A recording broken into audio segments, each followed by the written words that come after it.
Assalamualaikum warahmatullahi wabarakatuh. Pemirsa gapai kemuliaan yang dirahmati Allah, ketika mendengar atau setiap terucap talbiyah, labbaik Allahumma labbaik, labbaik la syarika laka labbaik, innal hamda wa ni'mata laka wal mulk la syarika lak. Apa yang kita rasakan? Hati yang bergetar dan tak akan sanggup menahan tangisan kerinduan ke Baitullah. Sungguh pemirsa, karunia yang begitu besar bagi yang terpilih menjadi tamu Allah. Meskipun begitu, nyatanya belum tentu kita semua diberi kemampuan dan kesempatan memenuhi undangan Allah tersebut. Mengapa hati masih ragu menuju Baitullah? Mengapa diri ini belum juga mampu ke Baitullah dan masih terbelenggu dunia?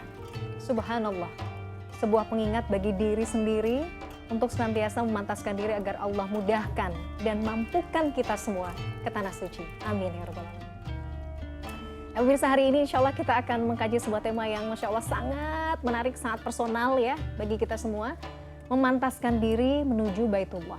Seperti biasa saya tidak sendirian, sudah hadir bersama saya di studio ada Ustadz kesayangan kita semua, Ustadz Hilman Fauzia. Assalamualaikum Hilman. Waalaikumsalam warahmatullahi wabarakatuh. Sehat Alhamdulillah. Alhamdulillah, terima kasih sudah hadir. Ini openingnya aja membuat saya tuh langsung, ya Allah mudah-mudahan kita ini senantiasa dimudahkan ya. Kalau bisa setiap tahun, nah, pengennya tuh begitu ya. Amin. Amin, amin, amin, Masya Allah. Dan ini Ahilman juga akan berangkat ya, insya Allah ya. Insya Aduh, Allah. sebut nama kami ya Ahilman ya, Masya Allah.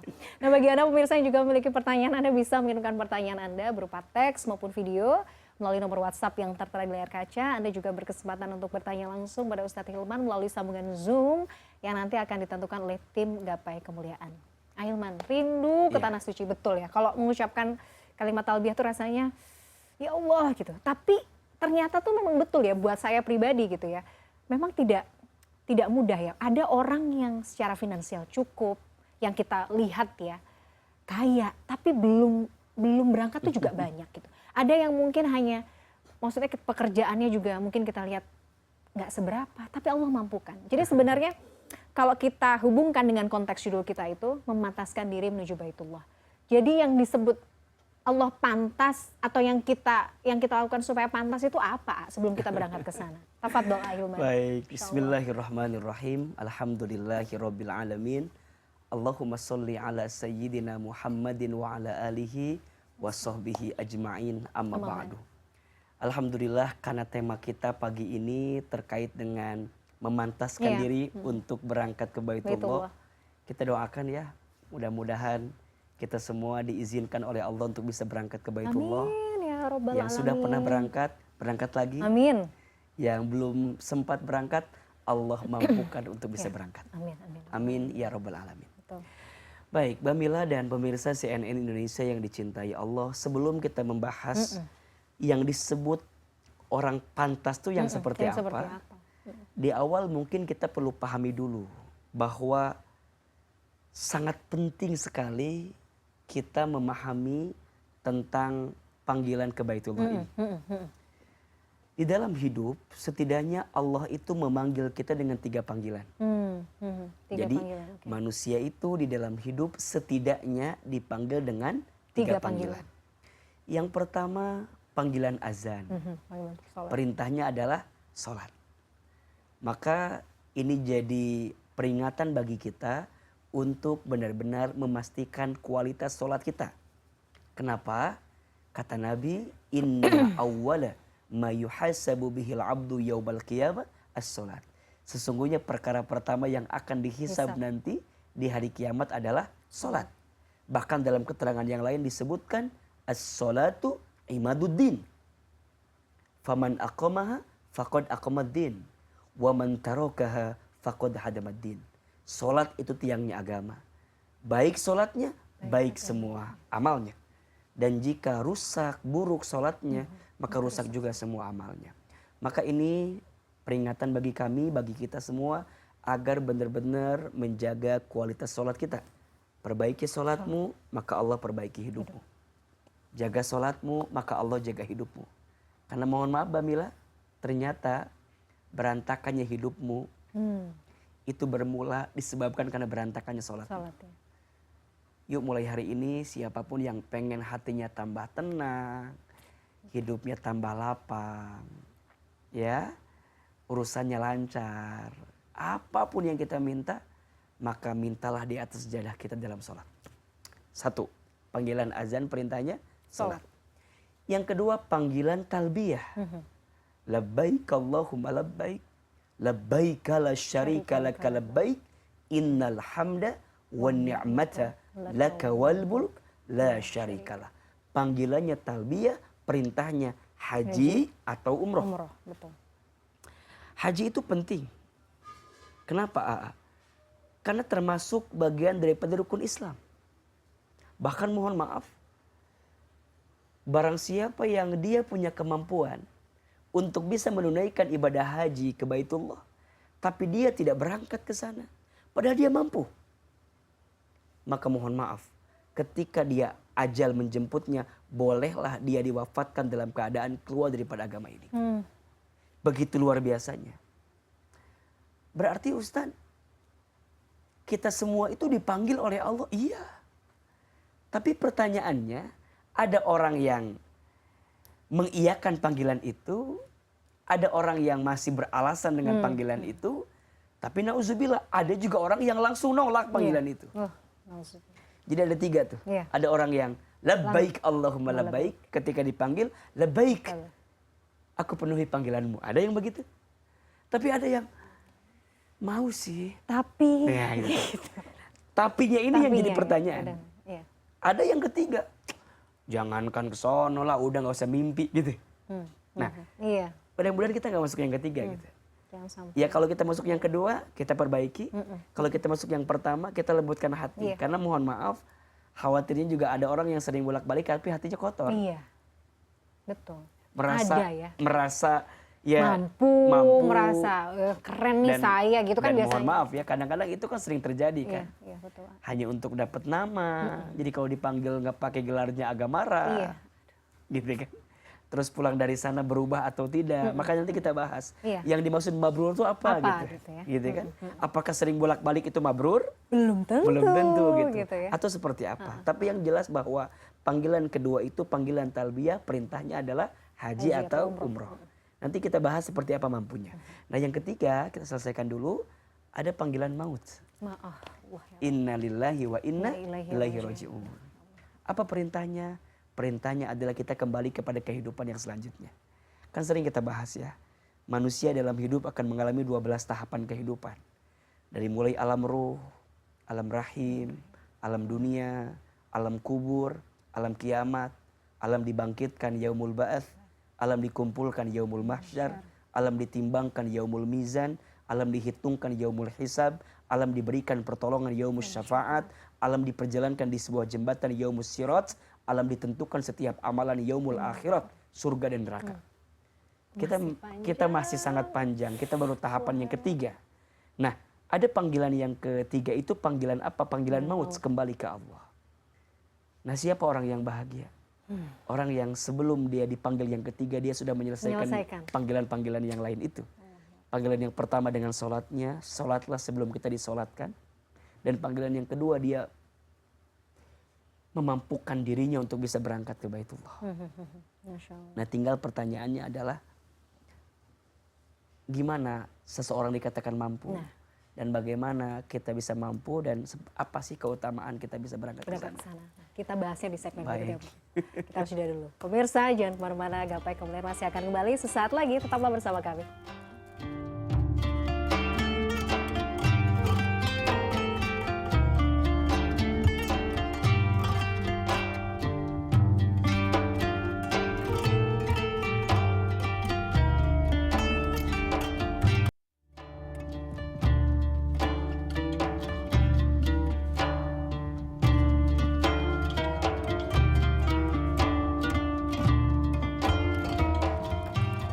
Pemirsa, terima kasih Anda masih menyaksikan Gapai Kemuliaan dalam episode memantaskan diri menuju Baitullah. Ahilman, jadi apa yang perlu dipersiapkan sebenarnya untuk ke sana? Dan dibilang yang dikatakan mampu itu definisinya seperti apa?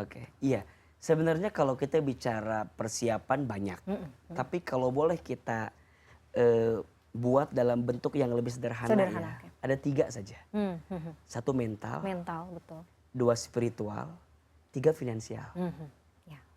Mental untuk memastikan bahwa hati, tubuh, diri kita memang mampu mau ke sana. Berarti harus sehat, Iya. ya kan? Kemudian kita harus juga kemudian yakin gitu dengan apa yang kita jalani ini gitu. Ngerti kita mau ngapain Iya. ke sana.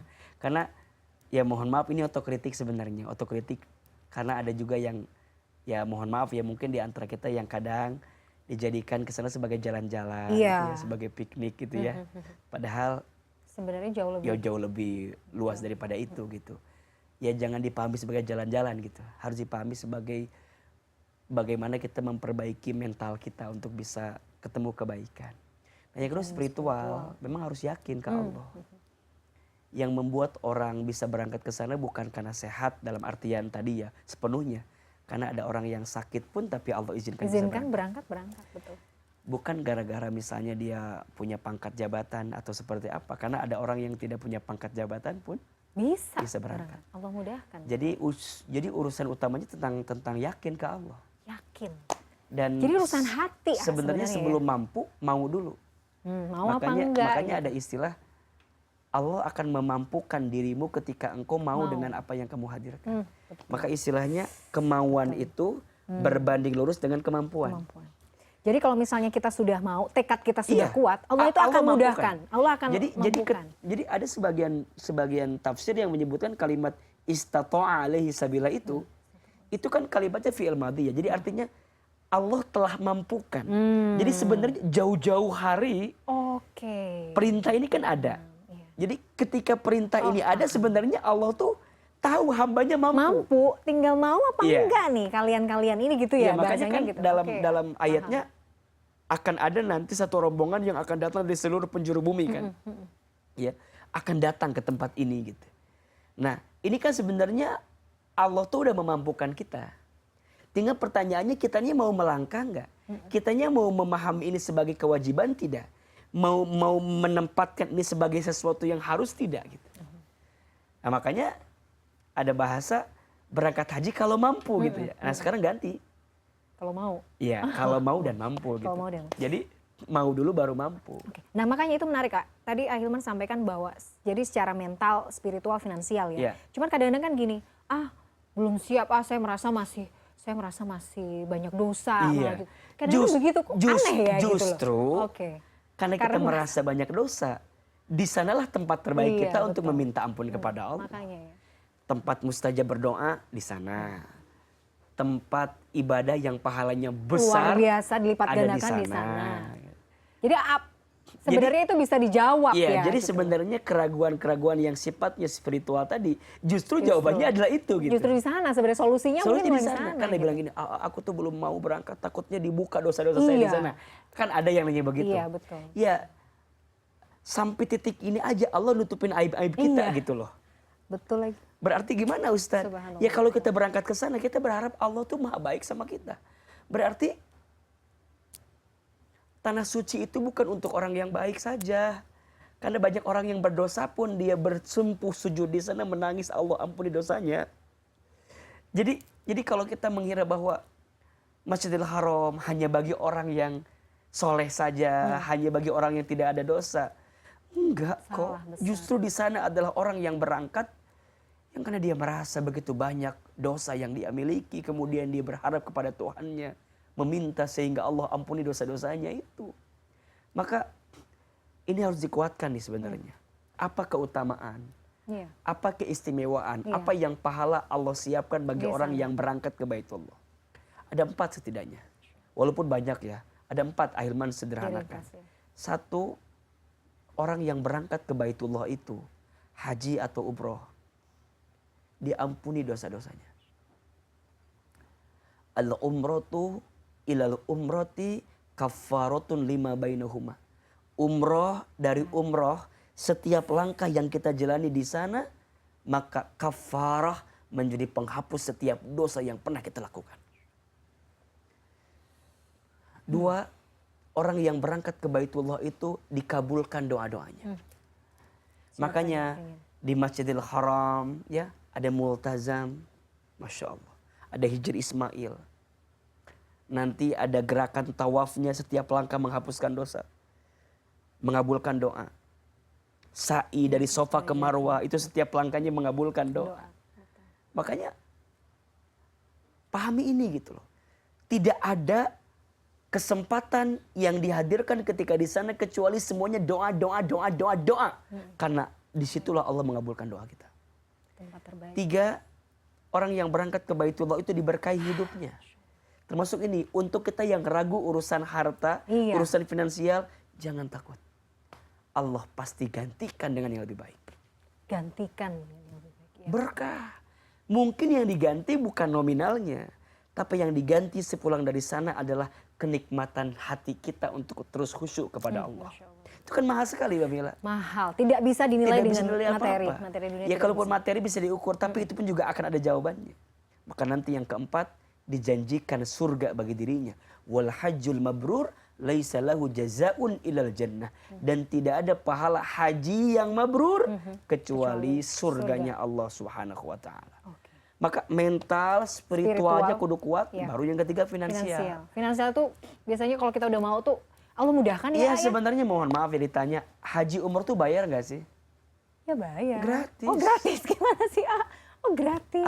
Ya dengan izin Allah, sering bolak-balik tawaf nggak pernah dimintain uang ketika tawaf. Iya sih Ketika sa'i nggak pernah dimintain uang juga. Pernah Mbak Mila? Kayaknya nggak pernah ya. Tapi berangkatnya kan pakai ongkos, jadi biaya itu, biaya pesawatnya, kecuali Mbak Mila berangkatnya mau jalan kaki. Luar biasa. Tapi kan waktu jalan kaki juga pasti harus makan kan. Iya Nah, makannya berarti. Terus kita tinggal di sana biar nyaman kan. Berarti kan harus nyewa penginapannya. Nanti biar bajunya nggak diteng-teng pakai dus, dikasih kopernya. Betul. Iya. Jadi yang biaya itu bukan haji umrohnya, tapi biaya yang kemudian menjadi perangkat akomodasi kita berangkat haji dan umroh. Jadi pilihannya ditanya, mahal nggak? Tergantung pilihannya maskapai apa, kelasnya apa. Ini mengubah persepsi saya loh ini, mengubah mindset saya. Betul kan? Itu cuma masalah pilihan. Jadi kalau ditanya, mahal nggak? Enggak, kok nggak mahal. Ya tergantung pilihannya di mana. Terus hotel jaraknya di mana? Kenapa yang jaraknya lebih dekat mahal? Atau tanya ke yang punya hotelnya. Tapi kan logikanya, mungkin makannya beda, mungkin jarak tempuhnya beda, mungkin segala yang di fasilitasnya beda. Jadi itu. Jadi kalau ditanya, haji umroh bayar nggak? Enggak. Akomodasinya iya gitu. Tapi Ahilman sebagai yang udah bolak-balik lah ya. Amin. Mudah-mudahan nular ke kita semua. Amin ya Allah. Tapi memang betul ya, umroh dan haji itu memang menghapuskan kefakiran. Jadi nggak ada tuh istilahnya, Allah tuh bakal ganti sebegitunya. Maka nanti dibuka ya pemirsa, boleh dibuka nanti surat Ali Imran ayat 96 dan 97. Di situ Allah sampaikan bahwa Allah tuh maha kaya. Jadi ketika Allah perintahkan haji, itu di ujungnya ya. Jadi barang siapa yang mengingkari gitu, sampaikan kepada mereka, Allahu goni. Allah tuh maha kaya. Jadi dalam beberapa tafsir disebutkan Allah akan menghapuskan kefakiran dari orang yang menunaikan ibadah haji dan umrah. Apalagi yang karena takut miskin tadi. Jadi gini, kan ada orang yang mengatakan mau sedekah takut miskin. Itu setan yang mempengaruhi. Sama kayak kita mau haji umroh takut habis, itu barangkali setan. Makanya kalau untuk urusan Allah jangan hitung-hitungan. Kadang-kadang gitu, kita udah nabung ya. Tapi kan kita mikirnya ini kan nanti buat persiapan, kita nggak tahu dana darurat segala macem gitu. Dan kalau mau dikeluarkan, takut. Dan sepengalaman kita, berbagai cerita dari para jamaah gitu Mbak Mila. Ada seseorang yang misalnya udah niat dengan dananya ini mau berangkat. Tapi singkat cerita mungkin dipakai buat apa gitu. Mohon maaf itu kadang-kadang dana yang disiapkan tadi malah ya mungkin dipakai dengan hal-hal yang percuma gitu. Jadi kalau ini udah space-nya buat ini gitu, buat haji umroh, sok bismillah. Jangan dialihkan kepada yang lain. Kalau dialihkan kepada yang lain, itu biasanya Allah akan mengambilnya dengan cara yang lain. Paham. Maka niatnya kudu kenceng, mental, spiritual, finansial. Termasuk finansial tuh gini, kita harus nyiapin dana sebelum berangkat, ketika berangkat, Dan ketika berangkat tuh kita pikirkan juga kalau ada keluarga yang kita tinggalkan di Indonesia. Oh ya. Itu harus dicukupi juga, dipastikan juga gitu. Oke, baik. Nah sama pulang gitu. Oke, Ahilman menarik sekali. Kita masih akan lanjutkan di segmen berikutnya. Pemirsa jangan kemana-mana, Gapai Kemuliaan masih akan kembali sesaat lagi.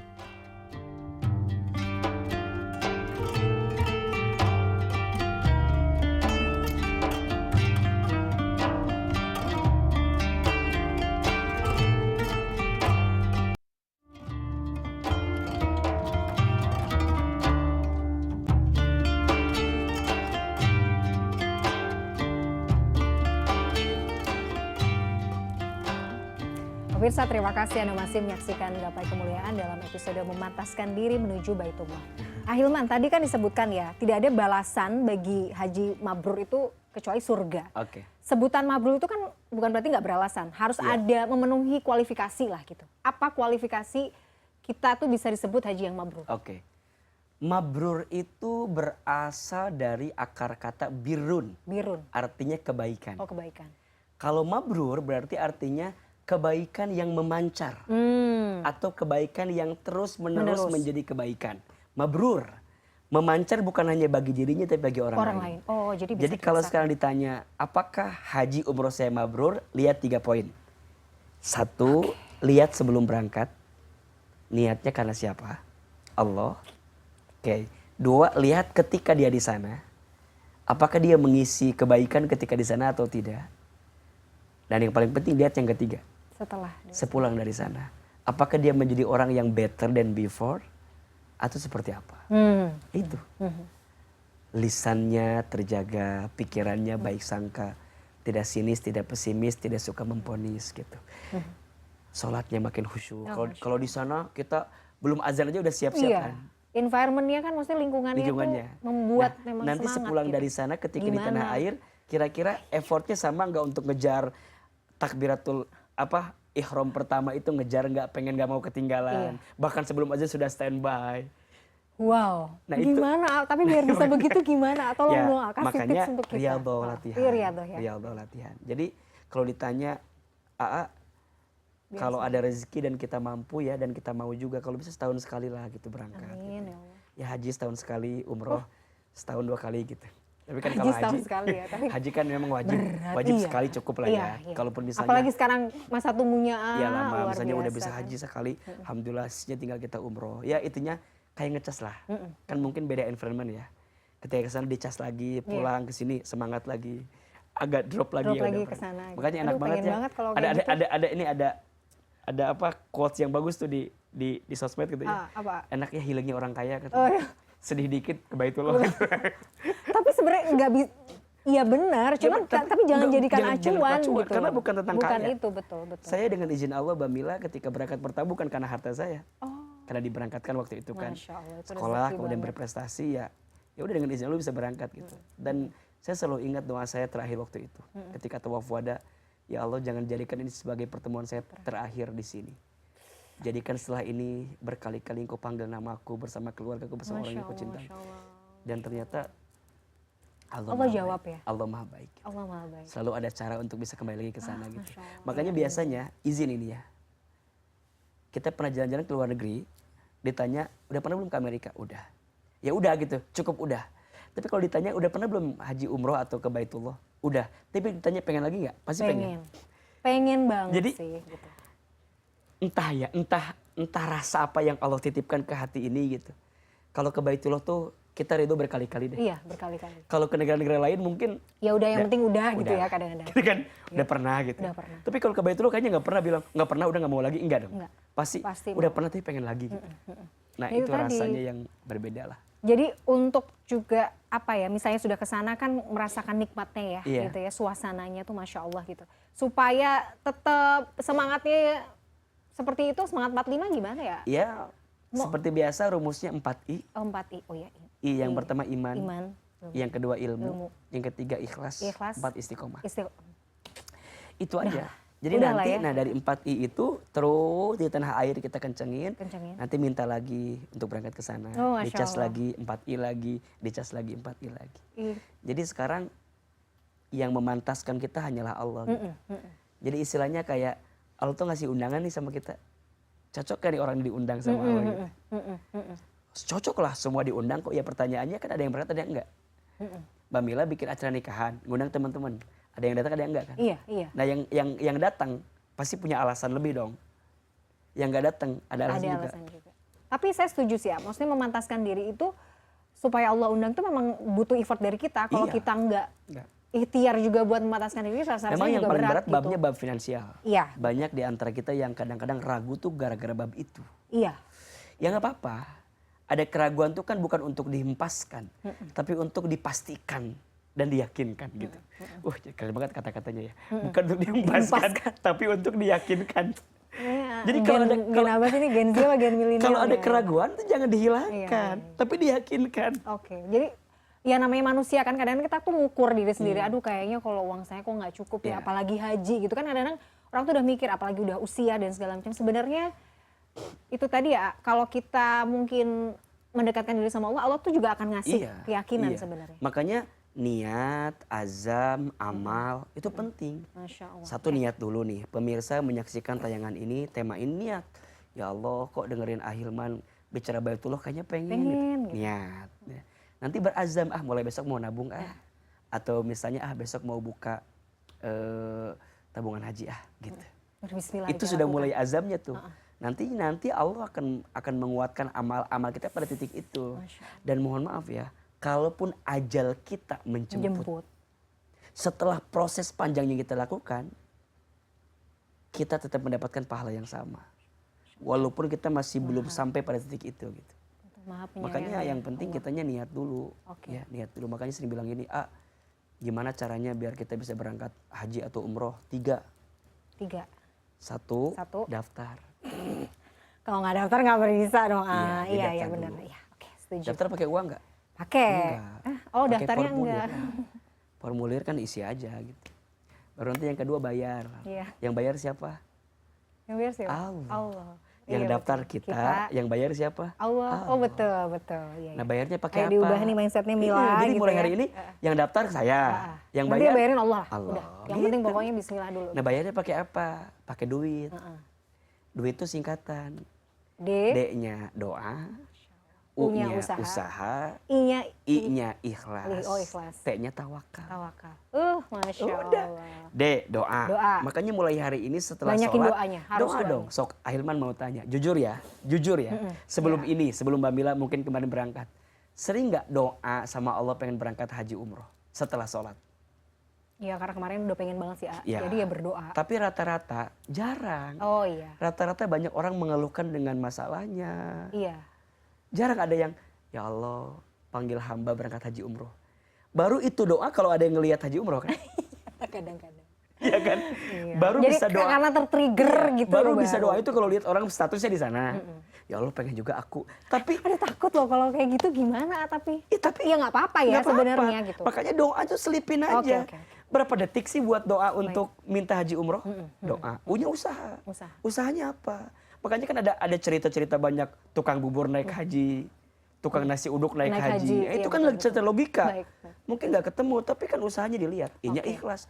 T-nya ya serahin ke Allah. Tawakal. Udah insya Allah, bismillah Allah mudahkan. Iya. Ahilman ini luar biasa, menarik sekali. Pengennya sih masih panjang, tapi kenapa waktunya sudah habis. Oh, ini udah habis ya? Sudah habis.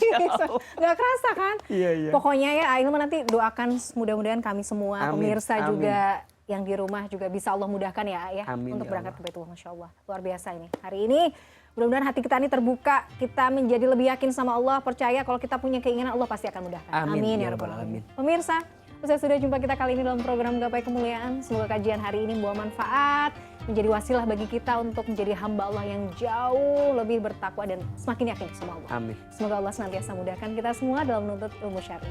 Saya Mladia Rahma dan juga Ustadz Hilman Fauzi undur diri. Terima kasih atas perhatian Anda. Wabillahi taufik wal hidayah. Wassalamualaikum warahmatullahi wabarakatuh. Waalaikumsalam.